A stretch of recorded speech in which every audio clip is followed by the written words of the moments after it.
სვანეთი ნიკოლოზ ფალიანს დაემშვიდობა. ცნობილი ქართველი მთამსვლელი და საერთაშორისო სამთო გამყოლი 22 მაისს უშბაზე ტრაგიკულად დაიღუპა. გამორჩეულ ალპინისტსა და სამთო გიდს საქართველოს ტურიზმის განვითარებაში მნიშვნელოვანი წვლილი შეჰქონდა. ნიკოლოზ ფალიანის გარდაცვალება დიდი დანაკარგია როგორც მისი ოჯახის, მეგობრებისა და სვანეთისთვის, ისე სპორტის და ტურიზმის საზოგადოებისთვის. მისი სიყვარული მთების მიმართ მოამბე რეგიონებმა არაერთხელ გააშუქა. ჩვენი გუნდი უსამძიმრებს ნიკოლოზ ფალიანის ოჯახს, მეგობრებსა და ქართულ საზოგადოებას. სამთო გამყოლობა ჩემთვის არ არის მხოლოდ სერვისი, ის არის ხელოვნება.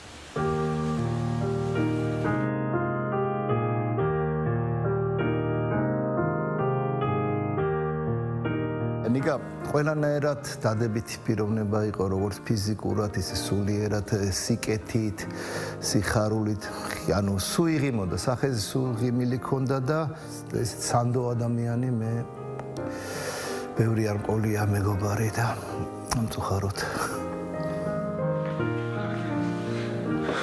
I'm ready. You ready? We can start. ღიმილა ისე გაიცინებ და ცუდ ხასიათს, რაც არ უნდა ცუდ ხასიათს ყოფილიყავი, მაინც აი ესე გადმოგდებდა რა მის ამ ღიმილს, მის ემოციას, მის პოზიტივს. ვერბალურად არ რთული ამის ახსნა. თუ რატომ დადიხარ მთაში? აქ მარტო ცოდნა არ კმარა, აქ ნიჭიც უნდა და აქ უნდა მთის სიყვარული და ნიკო იყო სწორედ ესეთი ადამიანი, რომელსაც უყვარდა მთაც, იცოდა მთა და რავი უღიმოდა მთას რა, ესე რომ ვთქვათ რა.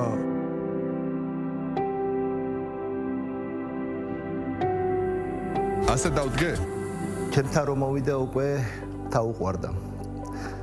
რა თქმა უნდა, ბავშვობიდან ძალიან ბევრს ლაპარაკობდა, ბაბუამის დაყავდა მთაში.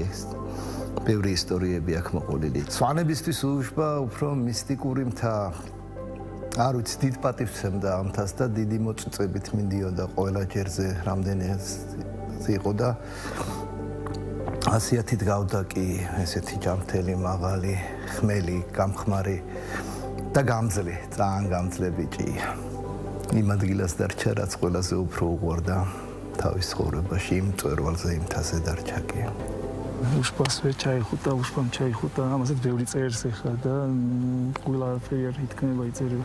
უშბაზე ხშირად ჰქონდა მას ექსპედიციები გაკეთებული და ამ ეტაპზე სასრიალოდ იყო წასული და ნუ ამით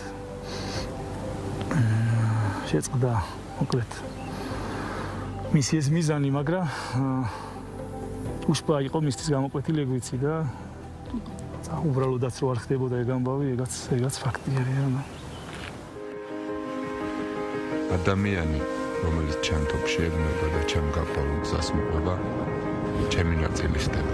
მასთან ერთად ვიზიარებ ყველა იმ ემოციას, რომელსაც ერთად გასავლელი გზის განმავლობაში განვიხილავ. ამაში უკვე დიდი რამე არის ჩაქცეული.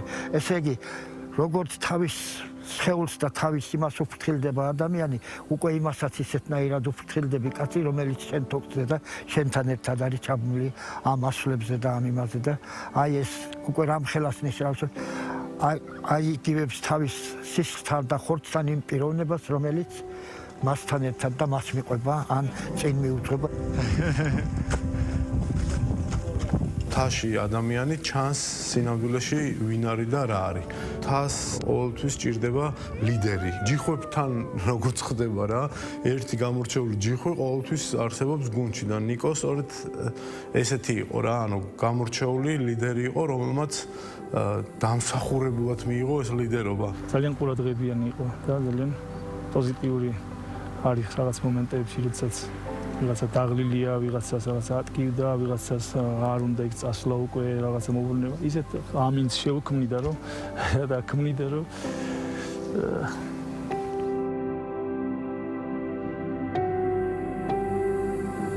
სამთო გამყოლების სკოლა გვაქვს, სათავგადასავლო ტურიზმის სკოლა და თვითონაც ამ სკოლის კურსდამთავრებულია.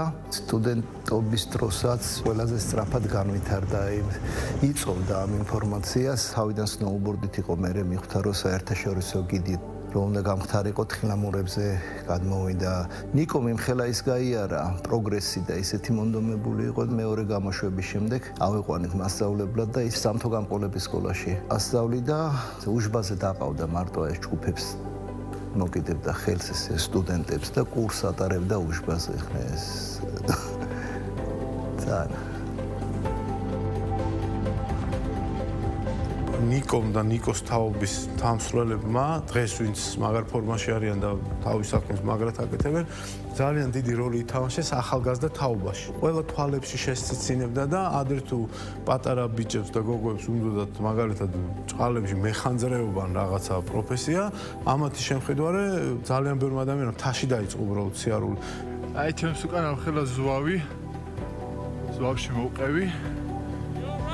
Yep!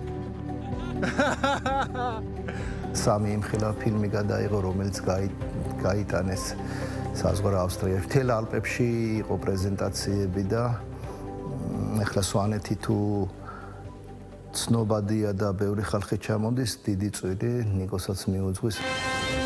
Welcome to Georgia. საქართველოს აქ ძალიან დიდი პოტენციალი სათავგადასავლო ტურიზმის. აქ მარტო ალპინიზმის სრიალი ფრენა და ველოსიპედები არ არის. ბევრ რამეს მოიცავს. და ბოლო პერიოდში ძალიან ბევრი უცხოელი ვარსკვლავი პირდაპირ გაგებით ამ სფეროში ჩამოდიოდა საქართველოში, ფილმებს იღებდნენ, ექსპედიციებს აწყობდნენ და ასე შემდეგ და თითქმის 80%-ის მასპინძელი იყო ნიკო. აეროპორტში ნიკო ხდებოდა, მწვერვალზე ნიკოსთან ერთად დადიოდე.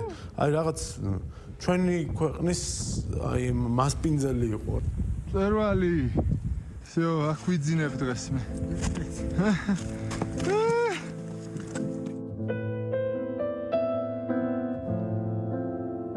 ნიკომ იცოდა თავის საქმე, იცოდა როგორ უნდა იცხოვრა მთაში, მაგრამ სამწუხაროდ მთას აქვს ასევე ჩრდილოვანი მხარე. ბევრი შემთხვევა, როცა მთა იტოვებს თავისთან ჩვენს მეგობრებს და ეს ყოველთვის ძალიან ძნელია და ძალიან ძიმე გამოცდილება არის.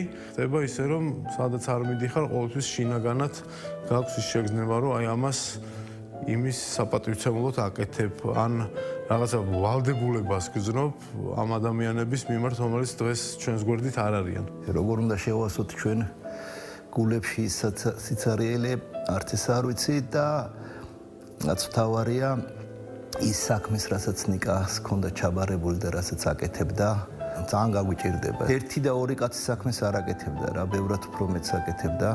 ნიკოს ჩვენახევარში ალბათ პატარაც მოევლინება იმ ოჯახში და ეს უფრო სიმშვიდეს და სიყვარული შეიწამს კიდევ. სახელი ნიკოს უკვე მოფიქრებული ქონდა და ქონდა ჩვენთან თქვა რომ უნდა დავარქვა კოსტაო, მაგრამ ჩვენთვის ნიკო იქნება და ახალი ნიკო, პატარა ნიკო, რომელიც ჩვენ ხელში გაიზრდება და აუცილებლად იმ სიყვარულს, რაც ნიკოს მოვაკელით, გადავიტანთ იმ პატარა კოსტაზე და იმედი და დარწმუნებული ვარ, რომ ნიკოზე არანაკლები ოშკაცი გაიზრდება.